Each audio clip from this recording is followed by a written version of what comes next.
Welcome back to Soundarya job information. இன்னைக்கு நம்ம share பண்ண போகிற ஜாப் அப்படின்னு சொல்லிட்டு பார்க்கும்போது யூகோ வங்கியிலேருந்து ரிலீஸ் பண்ணியிருக்க ரீசன்ட் நோட்டிஃபிகேஷன் தான் இந்த வீடியோ நம்ம ஷேர் பண்ண போகிறோம். ஒன்று ரெண்டு இல்லை, நிறையா வேக்கண்ட் இருக்குது. ஸோ அதை பற்றி நீங்கள் தெரிஞ்சுக்கிறதுக்கு முன்னாடி இன்ட்ரெஸ்டிங்கான ஜாப் அப்டேட்லாம் தெரிஞ்சுக்கணும்னா மறக்காமல் நம்மளோட சேனலை சப்ஸ்கிரைப் பண்ணிக்கோங்க. ஸோ யூகோ வங்கி நிறையாவே கேள்விப்பட்டிருப்பீங்க அப்படின்னு நினைக்கிறேன். ஸோ அங்கே வந்து ரீசெண்டாக வந்து நோட்டிஃபிகேஷன் ஷேர் பண்ணியிருக்காங்க. மொத்தம் 544 காலி பணியிடங்கள். ஸோ பதவி அப்படின்னு பார்க்கும்போது அப்ரண்டிஸ் ட்ரைனிங். ஸோ இந்த பதவிக்காக தான் மொத்தம் 544 வேக்கண்ட் ரிலீஸ் பண்ணியிருக்காங்க. இது வந்து ஆல் ஓவர் இந்தியா தான், பட் தமிழ்நாட்டிலையும் வேக்கண்ட் நிறையவே இருக்குது. ஸோ அது என்ன அப்படின்னு பார்க்கலாம். ஃபாஸ்ட் இந்த நோட்டிஃபிகேஷனை ஜூலை 2 அப்போவே ரிலீஸ் பண்ணிட்டாங்க. ஸோ எந்த மாதிரி குவாலிஃபிகேஷன் கேட்குறாங்க அப்படின்னு பார்க்கும்போது பேசிக் எனி டிகிரி படிச்சிருந்தா போதும். 1/7/2024 முன்னாடி படிச்சிருக்கணும் அப்படின்னு சொல்கிறாங்க. அதாவது கரண்ட் மந்த்துக்கு முன்னாடி நீங்கள் படிச்சிருந்தா ஓகே அப்படின்றத சொல்லியிருக்காங்க.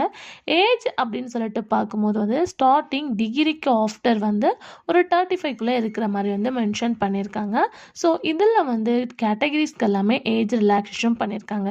எஸ்சி எஸ்டிக்கு 5 இயர்ஸும், ஓபிசிக்கு 3 இயர்ஸும், பிடபிள்யூபிடிக்கு 10 இயர்ஸ் அண்ட் 15 இயர்ஸ் அப்படின்ற மாதிரி வந்து ஸ்ப்ரெட் பண்ணியிருக்காங்க. ஸோ அதனால் ஏஜ் ஹையாகிடுச்சு அப்படின்னு சொல்லிட்டு ஃபீல் பண்ண வேணாம். ஸோ ஏஜ் ரிலாக்ஸேஷனும் கொடுத்துருக்காங்க. ஸோ இப்போ அப்ளை பண்ண போகிற ப்ராசஸ் அப்படின்னு பார்க்கும்போது ஆன்லைன் தான். ஸோ ஆல்ரெடி நம்ம வந்து சொல்லியிருந்தோம் இந்த ஜாப்க்கு வந்து எனி டிகிரி இருந்தாவே போதும் அப்ளை பண்ணலாம் அப்படின்னு சொல்லிட்டு. ப்ராசஸிங் ஆன்லைன் அப்படின்றதே சொல்லியிருக்காங்க.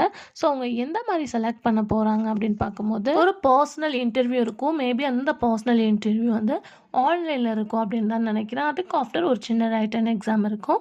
ஸோ பேசிக்ஸ் பேங்க் எக்ஸாம்னு உங்களுக்கு தெரியும், ரொம்ப டீப்பாலாம் இருக்க மாட்டாங்க. ஸோ நீங்கள் நார்மலாக படிச்சுட்டு இருக்க மாதிரி இல்லாமல் கொஞ்சம் வந்து கரண்ட்ஸு என்ன பண்ணிகிட்ருக்காங்க அப்படின்றத பற்றி ஒரு ஷார்ட் வந்து ரைட்டன் எக்ஸாம் இருக்குது. ஸோ ஆல்மோஸ்ட் இது வந்து ஃபினிஷ் பண்ணிட்டோம்னா ஜாப் கன்ஃபார்ம் ஆயிரும். பட் இதில் இன்னொரு ப்ராசஸ் சொல்லியிருக்காங்க. அதாவது நிறைய ஆல் ஓவர் இந்தியா அப்படின்னு சொல்லியிருக்கும் போது தமிழ்நாட்டில் மொத்தம் 20 காலி பணியிடங்கள் இருக்குது அப்படின்னு சொல்லியிருக்காங்க. 20 தானே அப்படின்னு சொல்லிட்டு மிஸ் பண்ணக்கூடாது, கண்டிப்பாக ட்ரை பண்ணி 1 இயர் டியூரேஷன் அப்படின்றது ஸ்ட்ரிக்டாக சொல்லியிருக்காங்க. ஸோ இப்போதைக்கு 1 இயர் சொல்லியிருக்காங்க. அதுக்கடுத்து இன்க்ரீஸ் பண்ணுவாங்க டிக்ரீஸ் பண்ணுவாங்க அப்படின்றது ஒன்லி பார்க்கும்போது பேங்க்கோட டிசிஷன் தான். ஸோ அதை பற்றின அப்டேட் இன்னும் நமக்கு தரல. பட் இப்போதைக்கு 1 இயர் டியூரேஷன் அப்படின்னு சொல்லியிருக்காங்க. நீங்கள் பேங்க்கில் வந்து ஒர்க் பண்ணணும் அப்படின்னு சொல்லிட்டு ஆசைப்பட்டிங்கன்னா கண்டிப்பாக ட்ரை பண்ணுங்கள். ஸோ ஆல்ரெடி வந்து ரீசெண்டாக பேங்க் எக்ஸாம் அவங்களாம் படிச்சுட்டு இருப்பாங்க.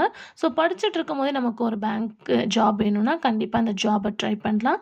ஸோ நோட்டிஃபிகேஷன் லிங்க் டிஸ்கிரிப்ஷனில் இருக்குது, மறக்காமல் செக் பண்ணி பாருங்கள். இதை பற்றின எந்த ஒரு டவுட்டாக இருந்தாலும் கமெண்ட் கேளுங்க.